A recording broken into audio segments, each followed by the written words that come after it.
Egia esan hiztegi kontua futbolen nahiko zaila da euskeraz aurrera eramatea, hitz asko erderaz dira eta bueno, igual hitz horiek bai esaten ditugula erderaz, baina beste guztia euskeraz. Zerbait ona, eta euskeraz zitea gure hizkuntza dela eta hori entrenamendutan eta arlo guztietan erabiltzea oso ondo dago.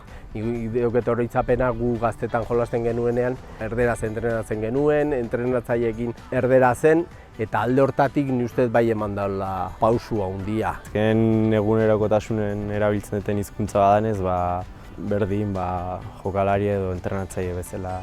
Danen entrenatzaile guztien lana da txalogarria eta nola ez, euskera lehen hizkuntza bezala kirol alorrean erabiltzen duten entrenatzaileena, ez?